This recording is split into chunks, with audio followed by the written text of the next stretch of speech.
सारे देश की आशा है, हिंदी अपनी भाषा है, जात पात के बंधन तोड़े, हिंदी सारे देश को जोड़े। इसी के साथ आप लोगों को राष्ट्रीय हिंदी दिवस की हार्दिक शुभकामनाएं। मित्रों, आज हम लोग हिंदी दिवस से संबंधित जितने भी फैक्ट हैं उसके बारे में अध्ययन करेंगे, और इससे जो मिले जुले समितियां हैं, जो आयोग हैं, और इसका इतिहास क्या है, इसके बारे में आज हम लोग ऑल टोटल अकाउंट हिंदी दिवस के बारे में जितना भी चीज़ हो सकता है उसके बारे में हम लोग अध्ययन करेंगे। तो चलिए हम लोग अपने अध्ययन को आगे बढ़ाते हैं। तो सबसे पहले हम लोग देखेंगे कि हिंदी दिवस जो है ये कब मनाया जाता है। तो देश के हर क्षेत्र में हिंदी भाषा के विकास के लिए या इसको बढ़ावा देने के लिए कह सकते हैं 1953 से, कब से 1953 से प्रत्येक वर्ष 14 सितंबर को राष्ट्रीय हिंदी दिवस के रूप में मनाया जाता है। कौन सा हिंदी दिवस है? राष्ट्रीय हिंदी दिवस के रूप में मनाया जाता है। कब? 14 सितंबर को।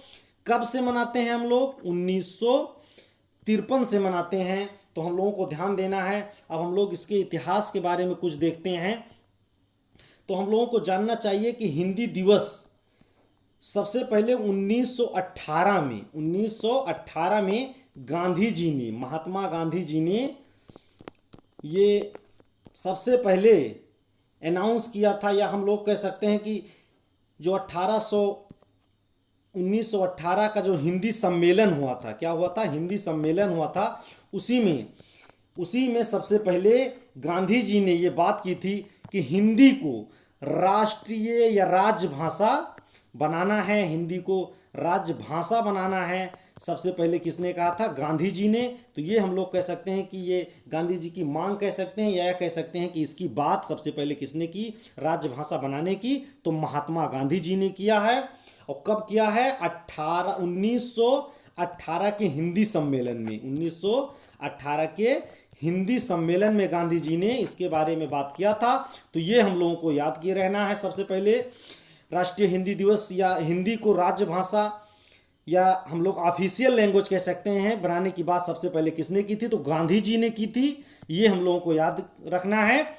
और उसके बाद हम लोग ये देख लेते हैं कि हिंदी को ये मनाया तो जाता है 1953 से। कब से? 1953 से मनाया जाता है। लेकिन 14 सितंबर 1949 को हिंदी को राजभाषा का दर्जा दिया गया, लेकिन ऑफिशियली नहीं, क्योंकि हमारा संविधान नहीं लागू हुआ था। तो ऑफिशियली हम लोग कह सकते हैं कि 1950 में हमारा संविधान लागू हुआ। तो आधिकारिक तौर पर हम लोग कह सकते हैं कि हिंदी को राजभाषा का दर्जा कब दिया गया? तो 1950 में। लेकिन ये जो डिसाइड किया गया था वो 14 सितंबर 1949 को ही डिसाइड कर लिया गया था। इसीलिए प्रत्येक वर्ष 14 सितंबर को ही हिंदी दिवस मनाया जाता है। ये हम लोगों को याद रखना है कि क्यों 14 सितंबर को ही मनाया जाता है, क्योंकि 14 सितंबर 1949 को ही सबसे पहले ये डिसाइड किया गया था कि हिंदी को राजभाषा या ऑफिशियल लैंग्वेज के रूप में माना जाएगा। हम लोगों को ध्यान यहाँ पर यह देना है कि एक होती है राष्ट्रभाषा। क्या होती है? राष्ट्रभाषा। और ये एक होती है राजभाषा। क्या होती है? राजभाषा। तो हम लोगों को यह ध्यान देना है, ये केवल लगाव है, भावनाओं का लगाव है राष्ट्रभाषा की। हिंदी हमारी राष्ट्रभाषा है। इसमें संविधान में कहीं भी राष्ट्रभाषा का जिक्र नहीं है। और ये राजभाषा मतलब ऑफिशियल लैंग्वेज। तो ऑफिशियल लैंग्वेज या मतलब आधिकारिक भाषा है। तो इसका प्रावधान हम लोगों को ध्यान देना है कि संविधान में इसका प्रावधान है। और 14 सितंबर को 1949 को ये राजभाषा घोषित करने की बात की गई थी। इसीलिए हर साल 14 सितंबर को ही हिंदी दिवस, राष्ट्रीय हिंदी दिवस मनाया जाता है। ये हम लोगों को ध्यान दिए रहना है। अब चलिए हम लोग आगे कुछ देख लेते हैं इससे संबंधित हिंदी से संबंधित संस्थान वगैरह कौन से हैं। तो चलिए हम लोग ध्यान देते हैं सबसे पहले कि हिंदी से संबंधित संस्थान और समितियां कैसे हैं। तो हम लोगों को सबसे पहले ये ध्यान देना है कि केंद्रीय हिंदी संस्थान। तो केंद्रीय हिंदी संस्थान कहाँ पर है? तो ये हम लोगों को ध्यान देना है, ये आगरा में है। कहाँ पर है? आगरा में है। केंद्रीय हिंदी संस्थान यूपी के आगरा में है, पूरे भारत का है। तो इसकी स्थापना कब हुई थी? तो इसकी स्थापना 1960 को हुई थी। तो केंद्रीय हिंदी संस्थान कहाँ पर है? आगरा में है। और इसकी स्थापना कब हुई थी? 1960 को हुई थी।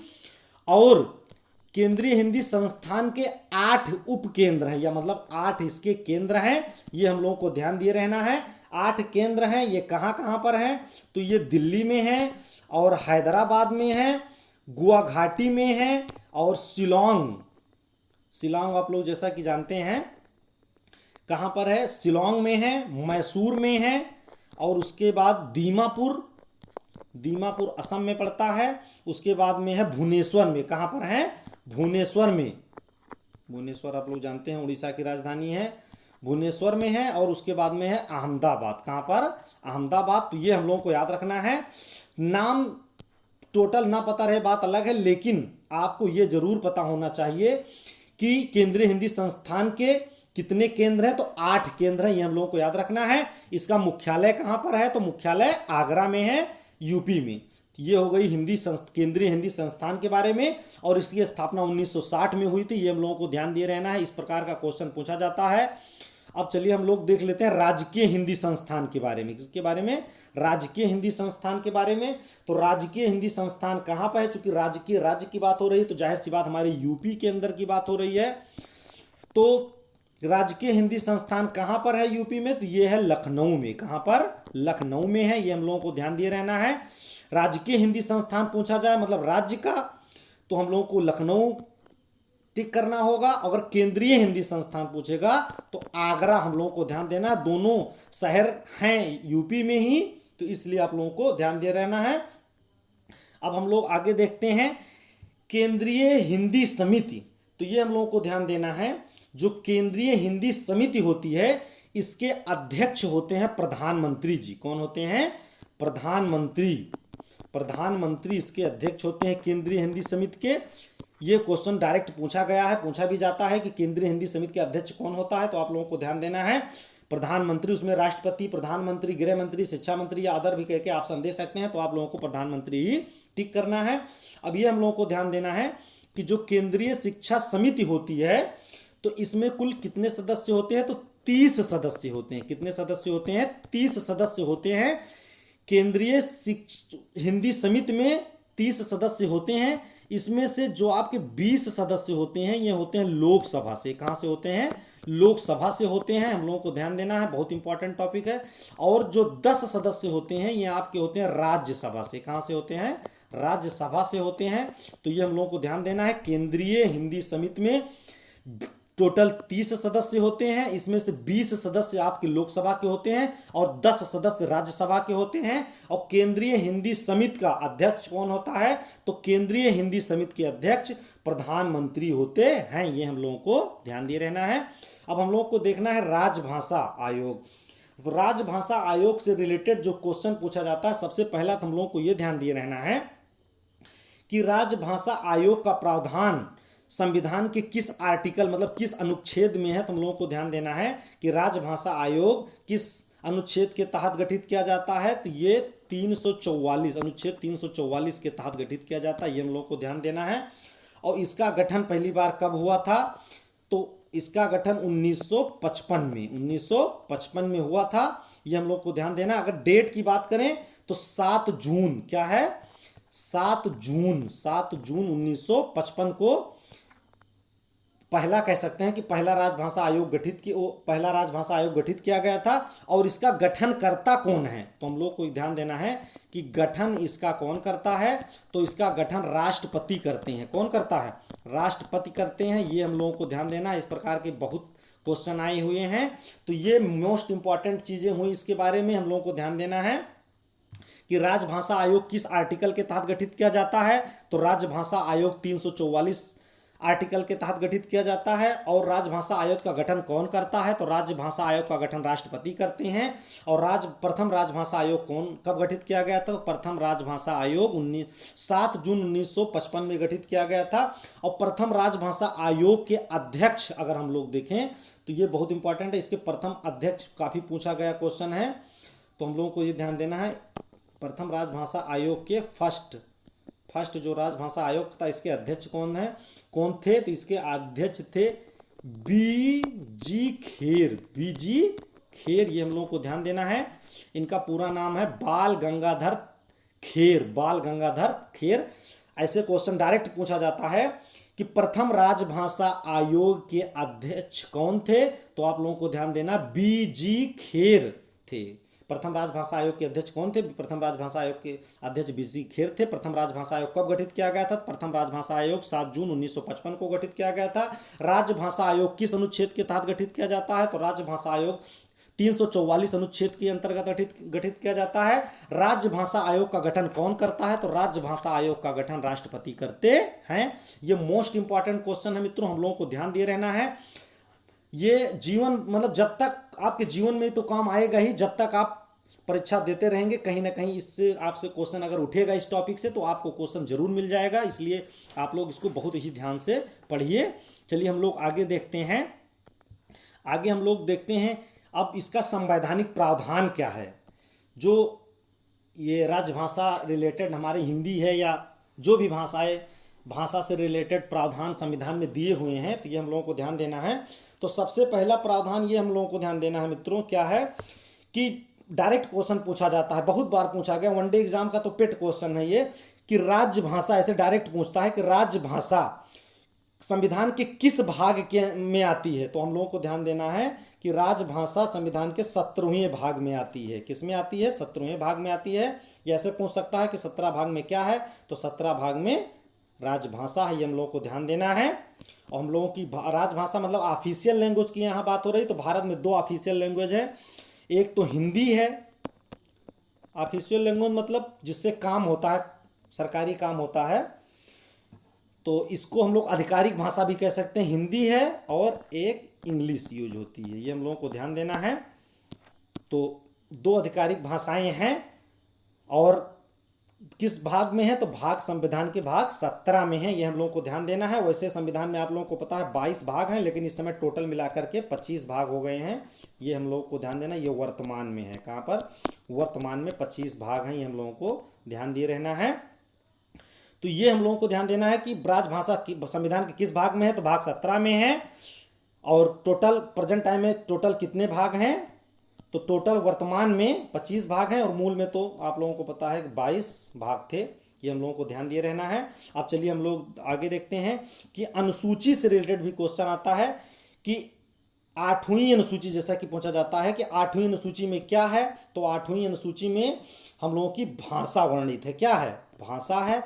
और इसमें से क्वेश्चन किस प्रकार का ज़्यादातर आते हैं? तो इसमें से क्वेश्चन क्या आता है कि संविधान की 8वीं अनुसूची में कितनी भाषाएं हैं, वर्तमान में कितनी भाषाएं हैं? तो हम लोगों को ध्यान देना है कि वर्तमान में संविधान की 8वीं अनुसूची में 22 भाषाएं शामिलित है। कितनी भाषाएं हैं? 22 भाषाएं हैं, ये हम लोगों को ध्यान देना है। कितनी भाषाएं हैं? 22 भाषाएं हैं। किसमें है? 8वीं अनुसूची में है। 8वीं अनुसूची में भाषा है, और भाग 17 में भी राजभाषा का प्रावधान है। चलिए हम लोग आगे देखते हैं। उसके बाद में है अनुच्छेद 343। अनुच्छेद 343 क्या कहता है मित्रों? अनुच्छेद देकर पूछ सकते हैं या ऐसे भी पूछ सकते हैं कि अनुच्छेद 343 एक में क्या है? तो अनुच्छेद 343 एक के अकॉर्डिंग क्या है कि हिंदी हमारी राजभाषा है। क्या है? हिंदी हमारी राजभाषा है, ये हम लोग को ध्यान देना। इसके तहत हिंदी क्या है? हिंदी राजभाषा है, प्लस लिपि देवनागरी है। कौन सी लिपि है? लिपि कैसी है? देवनागरी। कौन सी है? देवनागरी। हम लोगों को ध्यान देना, जैसा कि हम लोग लिखते हैं। तो हमारी अनुच्छेद 343 एक के हिसाब से क्या है कि हिंदी हमारी राजभाषा है, हिंदी हमारे देश की राजभाषा है, और लिपि क्या है? देवनागरी है। ये हम लोगों को ध्यान देने रहना। अनुच्छेद 343 एक के हिसाब से, अगर एक नहीं भी है, अनुच्छेद 343 है, तो इसके हिसाब से अनुच्छेद 343 एक के अनुसार हिंदी हमारे देश की राजभाषा होगी और लिपि देवनागरी होगी। ये हम लोगों को ध्यान दिए रहना है।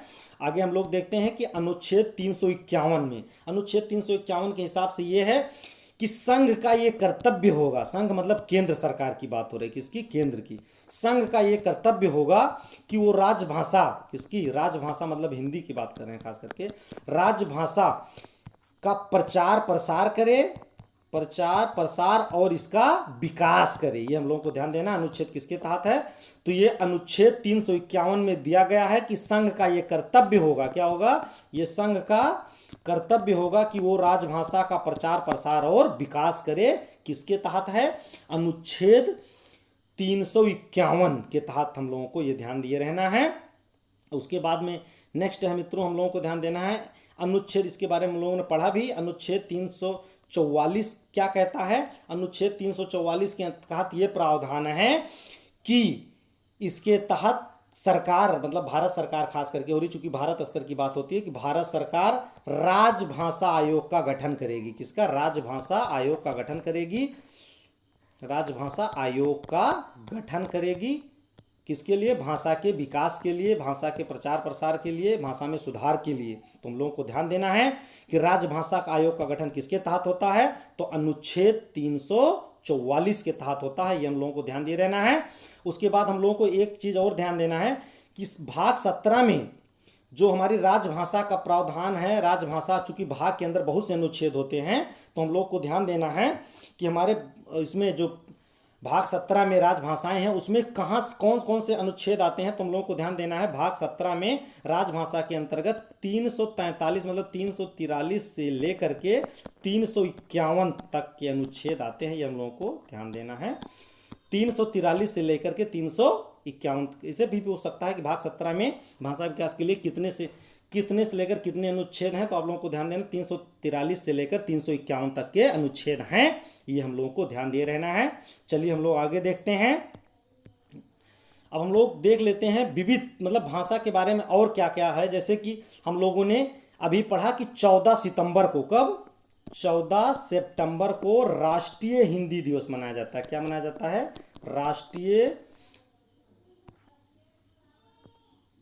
राष्ट्रीय हिंदी दिवस। क्या होता है? हिंदी दिवस। तो ये हम लोगों को ध्यान देना है कि राष्ट्रीय हिंदी दिवस तो 14 सितंबर को मनाया जाता है, लेकिन अगर कहीं पर विश्व हिंदी दिवस करके पूछ लेगा तब आप क्या करेंगे? तो विश्व हिंदी दिवस है, ये कब मनाया जाता है? तो ये हम लोगों को ध्यान देना है कि विश्व हिंदी दिवस 10 जनवरी को मनाया जाता है। कब मनाया जाता है? 10 जनवरी को मनाया जाता है। ये हम लोगों को ध्यान देना है। ये बहुत ही इंपॉर्टेंट क्वेश्चन है मित्रों कि विश्व हिंदी दिवस कब मनाया जाता है। तो विश्व हिंदी दिवस 10 जनवरी को मनाया जाता है। ये हम लोगों को ध्यान दिए रहना है। अब ये हम लोगों को ध्यान देना है कि ये कब से मनाया जा रहा है। तो ये 1975 से मनाया जा रहा है। कब से? 1975 से, क्योंकि पहली बार 1975 को नागपुर में, कहाँ पर? अपने ही देश के नागपुर में विश्व हिंदी दिवस मनाया गया था। तभी से प्रत्येक वर्ष 10 जनवरी को विश्व हिंदी दिवस मनाया जाता है। अब चलिए हम लोग आगे देखते हैं। हिंदी सप्ताह के बारे में जैसे बात हो रही है, या इसके हम लोग कह सकते हैं राजभाषा सप्ताह भी कह सकते हैं, राजभाषा सप्ताह भी कह सकते हैं। राजभाषा सप्ताह, ये हम लोगों को ध्यान देना, चाहे हिंदी सप्ताह या राजभाषा सप्ताह कब से कब मनाया जाता है। तो हम लोगों को ये ध्यान देना है कि राजभाषा सप्ताह जो है हम लोगों का, ये 14 से, चूंकि हिंदी दिवस जो राष्ट्रीय, अगर हिंदी दिवस की हम बात करें तो ये 14 सितंबर को मनाया जाता है। तो 14 सितंबर से शुरू होकर के, मतलब 14 सितंबर से शुरू होकर के अब चूंकि सप्ताह 21 दिन तक, कब तक? 21 सप्ताह 7 दिन का ही होता है। तो 14 से लेकर 21, 7 21 हो जाएगा, तो 21 सितंबर तक। ये हम लोग को इसी तरह से याद करने की टेक्निक है। अगर सप्ताह की बात करें 14 में 7 जोड़ देंगे तो लगभग 21 की वो पहुंच जाएगा। तो 14 सितंबर से लेकर 21 सितंबर तक क्या मनाया जाता है? हिंदी या राजभाषा सप्ताह मनाया जाता है। हम लोगों को ध्यान देना है। और अब देखेंगे हम लोग कुछ आगे कि हिंदी बोलने वाले विश्व में देश कौन कौन से हैं। तो जैसा कि हम लोगों को पता है कि जैसे नेपाल के बारे में पता है, भारत तो बोले ही जाते हैं लगभग टूटी फूटी ही सही, लेकिन पूरे भारत में भी बोली जाती है हिंदी किसी न किसी तरीके से। साउथ में भी कम ही सही, लेकिन कुछ लोग बोलते हैं। तो भारत हो गया, उसके बाद नेपाल में आप लोगों को पता ही बोली जाती है, कुछ पाकिस्तान में भी बहुत बोली जाती है, लेकिन आप इसलिए नहीं है फिलहाल। मॉरिशस है, फिजी है, सूरीनाम है, गुआना है, त्रिनिदाद एंड टोबैको है। ये इतने देश हो गए, लगभग 7-8 देश हैं मित्रों जहाँ पर हिंदी बोली जाती है पूरी दुनिया में। ये नहीं है कि केवल हमारे हिंदुस्तान में ही बोली जाती है। यहाँ बोली क्यों जाती है? क्योंकि छोटे छोटे देश हैं, यहाँ पर किसी न किसी तरीके से हिंदुस्तान वाले जाकर के बसे हुए हैं, रहते हैं एनआरआई के रूप में, या वैसे भी जाकर पहले से बसे हुए हैं, तो इसीलिए हिंदी यहाँ बोली जाती है। अब हम लोग आगे देख लेते हैं कि यूएन में, मतलब यूनाइटेड नेशन में हिंदी का क्या स्थान है। तो जैसा कि हम लोगों को पता है कि मित्रों, यूनाइटेड नेशन में हमारी हिंदी जो है, इसको स्थान, आधिकारिक भाषा का स्थान प्राप्त नहीं है। लेकिन अगर संख्या बल के हिसाब से देखा, आधिकारिक भाषा का वो नहीं है, लेकिन संख्या बल के हिसाब से देखा जाए तो जितनी भी भाषाएं, चीनी भाषा को छोड़ दिया जाए या अंग्रेजी या स्पेनिश को छोड़ दिया जाए, तो लगभग तीसरे या चौथे नंबर पर हमारी हिंदी पूरी दुनिया में सबसे ज़्यादा बोली जाती है। लेकिन अभी तक इसको संयुक्त राष्ट्र संघ में आधिकारिक भाषा का मान्यता आधिकारिक भाषा के रूप में नहीं प्राप्त है। ये बहुत ही दुखद बात है। अगर काश पूरी इंडिया, अगर चूंकि भारत में पूरी इंडिया अगर हिंदी बोलती होती, तो लगभग हमारी हिंदी पहले या मतलब दूसरे या तीसरे या पहले नंबर पे कह सकते हैं कि वर्ल्ड में हो जाती हिंदी बोलने वालों की संख्या। लेकिन चूंकि भारत में भाषा की बहुत ज़्यादा विविधता है, और चीन का यही प्लस पॉइंट है कि पूरे चीन में चीन की भाषा मंदारिन बोली जाती है, यही लिए उन लोगों की भाषा का वर्ल्ड स्तर पर काफ़ी संख्या दिखाई पड़ती है। तो चलिए, ये हो गया राजभाषा और हिंदी से रिलेटेड जितने भी तथ्य हो सकते थे उसके बारे में हम लोगों ने अध्ययन किया। तो अब अपनी चर्चा को हम लोग यहीं पर समाप्त करते हैं। जय हिंद, जय भारत।